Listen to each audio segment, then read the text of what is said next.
Madame, monsieur, bonjour. Voici les titres de votre journal de 13h avec une mauvaise nouvelle pour un tiers des pensionnés qui perçoivent encore leur pension à domicile à cause de la faillite du transporteur de fonds Brink's. Bipost annonce qu'elle ne pourra livrer qu'une pension sur 3.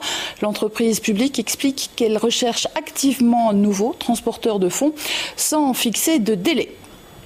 Dans le journal aussi, le point sur cet accord interprofessionnel qui n'est pas encore signé par tous les syndicats. La CSC a dit oui en début de semaine. Le syndicat libéral se prononce pour le moment. Mais si le syndicat socialiste dit non, cet après-midi, l'accord pourrait être enterré. Il prévoit notamment le rapprochement entre les statuts des salariés et celui des ouvriers. Dans votre journal également, nous reviendrons sur cette prise d'otage hier à la prison de Namur, une prise d'otage dramatique puisqu'elle s'est soldée par la mort d'un homme étranglé par le forcené foudrage parce que ce détenu refusait de l'aider. Aujourd'hui, on apprend que le preneur d'otage présente un solide passé judiciaire. Salek Ilami est considéré comme extrêmement dangereux. Et puis à l'étranger, c'est toujours vers l'Égypte que se tournent tous les regards. Les manifestants anti-Moubarak espèrent bien mobiliser plus d'1 million de personnes aujourd'hui encore dans les rues des grandes villes du pays. Une journée qu'ils appellent la journée du départ en espérant celui de leur président alors que celui-ci a déclaré ne pas vouloir partir par peur du chaos. Peu ou pas de pluie cet après-midi, parfois un peu de soleil, beaucoup de vent avec des rafales qui peuvent atteindre les 70 km/h et les températures qui peuvent monter jusqu'à 10 degrés. Bonjour, le coût de la téléphonie n'arrête pas d'augmenter. En région wallonne, plus de 46% des dossiers en médiation de dette comportent notamment des dettes de téléphone. Comment ne pas être concerné par ces problèmes? Est-ce que les tarifs pratiqués en Belgique sont trop élevés? Les cartes prépayées sont-elles la solution? Avec nous pour en parler, Denis Martens, directeur de l'Observatoire du crédit et de l'endettement, et Jean-Philippe Ducard, porte-parole de Testacha. Merci messieurs d'avoir accepté notre invitation. Monsieur Martens, 46% des dossiers en médiation de dette comportent des dettes de téléphone. 46%, c'est beaucoup. Oui, c'est beaucoup. Mais avant tout, il convient de faire la différence entre l'évolution des dettes de téléphonie depuis environ 8 à 9 ans et le poids qu'elles représentent dans les dossiers de surendettement. Donc effectivement, une augmentation très rapide. Les montants des arriérés ont quasi doublé l'arriéré moyen dans les dossiers des services de médiation de dette. Mais il faut être clair, ce ne sont pas les dettes de téléphonie qui créent le surendettement.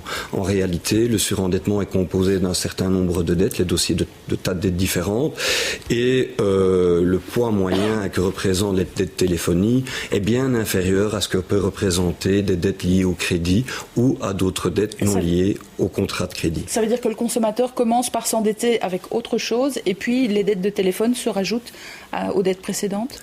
Non, en règle générale, la personne n'arrive plus à faire face à un ensemble de ses créances, que ça soit la téléphonie, le logement, ses crédits en cours, mais pas uniquement la téléphonie. Maintenant, il est vrai que depuis 2002, on assiste à une croissance rapide de ces dettes, comme d'ailleurs les dettes de soins de santé, une croissance rapide des dettes liées à l'énergie.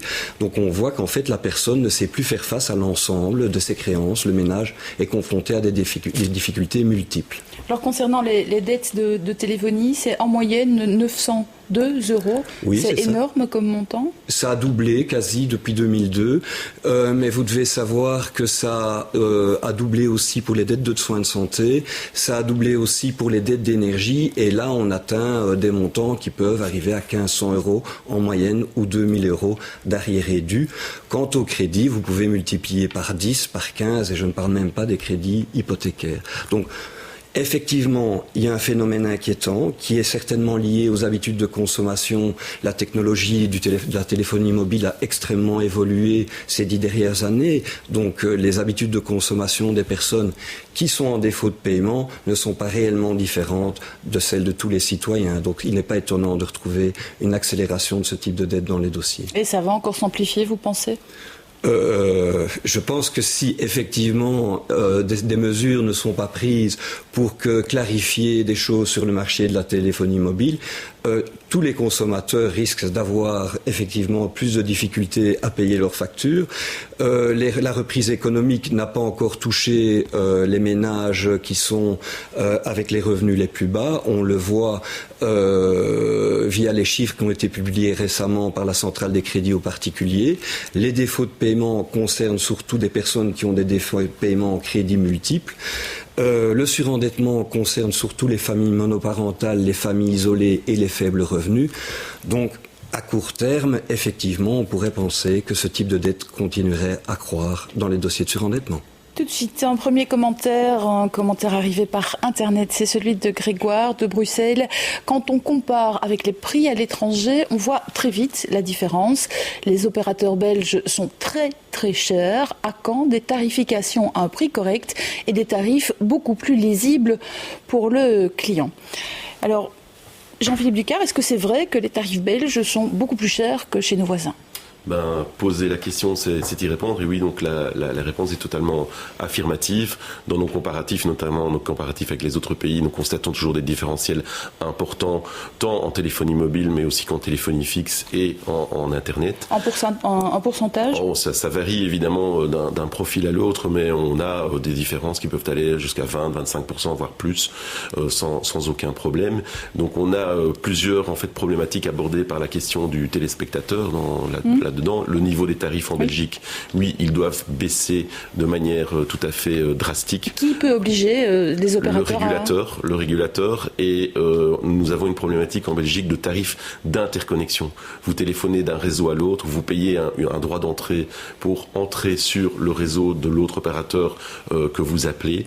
Et ces tarifs doivent baisser. C'est une décision européenne, c'est une décision qui doit être implémentée par le régulateur. Et nous constatons que certaines baisses ont été opérées mais n'ont pas été répercutés sur le consommateur.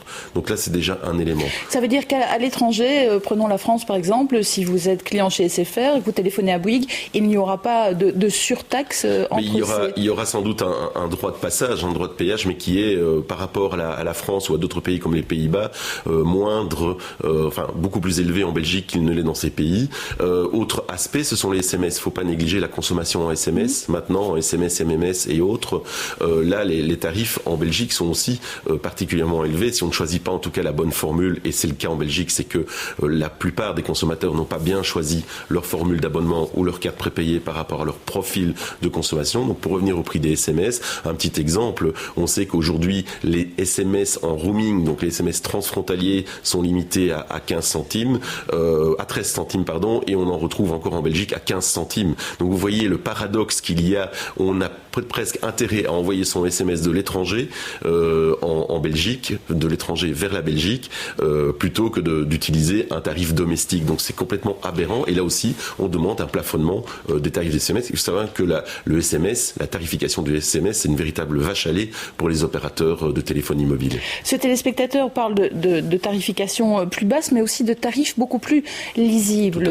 Ça veut dire que les tarifs des grands opérateurs sont complètement illisibles. Comment vraiment faire son choix au milieu de ces dizaines de tarifs offerts? Dizaines, c'est centaines, puisqu'on est en fait confronté à plus de 130 formules tarifaires différentes en Belgique, que ce soit en carte en prepaid ou en postpaid, donc en carte prépayée ou en abonnement postpaid. C'est évidemment une jungle tarifaire dans laquelle le consommateur a beaucoup de mal de s'y retrouver, et nous préconisons un certain nombre de mesures de transparence. C'est par exemple une fiche standardisée par contrat, par abonnement, par carte prépayée, reprenant toutes les caractéristiques à la fois, je dirais, juridiques et techniques de l'abonnement pour pouvoir s'y retrouver. Ça, connaître le coût du SMS, connaître le coût de la communication, la durée du contrat, c'est aussi très important de la connaître. Et puis aussi, en termes de transparence, on a un peu brouillé les cartes aussi par un certain nombre d'offres, notamment les offres couplées, qui en fait sont une très mauvaise affaire pour le consommateur. Lorsqu'on fait le calcul d'un achat d'un GSM séparé à un bon prix, il en existe à des prix très très bas, et la formule d'abonnement la plus appropriée, la plus adéquate à votre profil, on a des gains entre 250 et 300 € si l'on ne prend pas la formule couplée, la formule d'offre conjointe proposée par certains opérateurs. Là aussi on brouille les cartes et ça nuit à la transparence des tarifs. Un autre commentaire arrivé par Internet également, c'est celui de Michel Pirnet de Oui. Je pense que le surendettement pour la téléphonie peut être évité, car à la place de se raconter des recettes de cuisine au GSM, employer votre système de courriel. Comme vous payez un abonnement mensuel fixe, vous pouvez l'employer autant que vous voulez et pour le même prix. Bien sûr, la saveur ne s'y retrouve pas. Monsieur Martens, les habitudes ont vraiment changé. Le Belge prend son téléphone, son GSM pour tout et pour n'importe quoi maintenant. Oui, je pense que les habitudes ont changé, mais par contre, je ne partage pas évidemment ce que affirme le téléspectateur qui vous a contacté, parce que pour moi, les habitudes de consommation peuvent varier selon les régions, selon les types de milieux dans lesquels les consommateurs vivent. Là, il y a des habitudes de consommation, mais il n'y a pas réellement de différence d'habitudes de consommation pour des personnes qui sont surendettées ou pour des personnes qui ne le sont pas. La grosse différence, c'est la différence de revenus qui permet ou pas d'assurer un certain nombre d'achats et de consommation. Donc, il n'y a pas de raison, si vous voulez, que des personnes surendettées puissent moins utiliser le SMS que des personnes qui ne le soient pas. Je pense qu'effectivement, une meilleure clarification de la tarification avantage le consommateur lambda, tous les consommateurs, mais aussi des personnes qui ont des revenus plus faibles parce que ça leur permettrait d'avoir une meilleure gestion de leur utilisation de leur GSM. Jean-Philippe Bucard. Ce qui vient d'être dit est très important, en effet, c'est de choisir sa formule d'abonnement ou de carte prépayée en fonction de son profil de consommation. On ne va pas jeter la pierre à celui qui utilise beaucoup son GSM, mais s'il l'utilise bien et s'il choisit une bonne formule, il va faire de bonnes affaires. On avait calculé en 2007 que l'ensemble des Belges payaient pratiquement plus de 900 millions d'euros en trop sur leur facture de GSM. Vous voyez le gain que l'on peut opérer s'il choisit la bonne formule adéquate à leur profil. Voilà, il y a un marché. C'est vrai qu'il n'est pas toujours très transparent, mais il y a moyen, notamment via des comparateurs comme nous avons mis au point, de choisir une bonne formule et donc de trouver un certain nombre d'avantages financiers tout en ayant évidemment une consommation raisonnable. Il y a des moments où il vaut mieux ne pas utiliser son GSM si on est à l'étranger. Aussi la problématique ce qu'on appelle de l'internet mobile, ça c'est en train d'évoluer, les smartphones, ces fameux téléphones évolués qui permettent de surfer, de recevoir ses mails.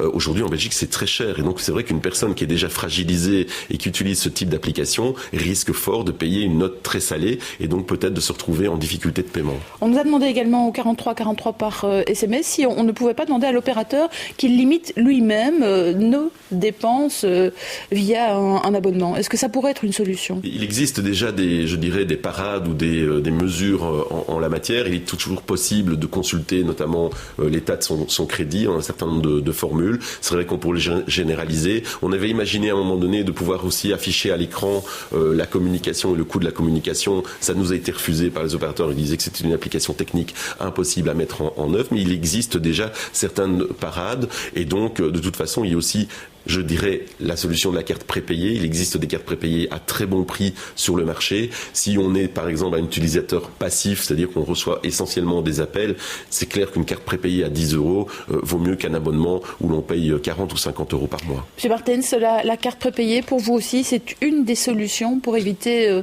de très mauvaises surprises en fin de mois ? Ça peut l'être. En fait, dans les situations de surendettement, je reviens à ce sujet, on constate que les personnes les plus fragiles, les ménages les plus fragiles sont les isolés ou les familles monoparentales. Imaginons un parent seul avec des enfants, avoir une compréhension claire et pouvoir limiter la consommation des adolescents qui utilisent des GSM, téléchargement de fichiers, justement, transfert de fichiers d'images, me semble effectivement quelque chose à mettre en place pour pouvoir aider ces personnes à mieux gérer la consommation de téléphonie mobile de leurs enfants. Notre réaction, celle de Joël De Vries de Perruet, une dame qui a été contactée par téléphone par l'un des 3 grands opérateurs mobiles du pays, un opérateur qui lui a proposé tout un tas d'avantages liés à la signature d'un abonnement. On écoute cette téléspectatrice. J'ai senti que c'était quelque chose qui n'était pas clair. Et en plus de ça, on a demandé mon numéro de compte de la banque. C'est quand même bizarre, ça. C'est pour aller prélever n'importe quoi. Je me suis méfiée d'eux. J'ai raccroché au nez. Je vais tout doucement avec ma petite carte prépayée de 15 € qui me fait pour tout mon mois dans le cas où j'aurais besoin d'un secours. Jean-Philippe Ducard, ça se fait de plus en plus, cette retape téléphonique pour essayer de de vendre des abonnements. Le démarchage téléphonique est quelque chose de très, très actif dans le secteur de la téléphonie, mais aussi dans le secteur de l'énergie, par exemple, où on essaie évidemment de recruter de nouveaux clients. Aussi, ce qui est parfois le cas, c'est que l'on contacte un client et qu'on lui propose une autre formule tarifaire. On lui dit, vous savez, votre formule tarifaire elle est peut-être un peu dépassée par rapport à votre profil de consommation. À noter que normalement, tout opérateur doit communiquer chaque année une formule tarifaire plus intéressante dans la gamme de ses produits. Donc ça, c'est une obligation légale. Donc on doit pouvoir contacter le consommateur là-dessus. On peut changer d'abonnement comme on veut. Oui, vous pouvez changer d'abonnement. C'est assez facile, sauf la problématique de l'indemnité de résiliation. Si vous êtes dans un contrat à durée déterminée, par exemple de 24 mois, ce qui est souvent le cas, et c'est d'ailleurs une mauvaise solution, on devrait limiter et plafonner la durée des contrats à un maximum de 12 mois, vous payez l'indemnité de résiliation. Là aussi, on devrait la plafonner pour permettre une meilleure mobilité. On peut changer d'opérateur, mais faites très attention lorsqu'on vous fait miroiter, notamment au téléphone, des avantages. Souvent, vous êtes perdant dans l'affaire, et donc raccrocher comme cette dame l'a fait, ou en tout cas, et conduire l'opérateur et lui dire que vous allez faire peut-être une comparaison avant pour passer à un autre contrat, peut-être un contrat plus avantageux, mais ne vous laissez pas embobiner en tout cas. Vous disiez 24 mois, c'est beaucoup trop long pour des abonnements GSM. Monsieur Martin, c'est votre avis aussi ? Oui, je le pense. En fait, je pense qu'on doit pouvoir avoir une comparaison claire des offres, pouvoir modifier son contrat et ne pas oublier quand il y a du démarchage téléphonique, la capacité de renonciation dans un délai court. Merci. Lundi, RTL Plus fera le point sur la situation en Égypte, une situation qui évolue d'heure en heure. Hosni Moubarak sera-t-il toujours président après le week-end? Vos questions, vos commentaires par téléphone ou via Internet. Tout de suite, le journal de 13h. Grégory Willock, très bel après-midi. Merci.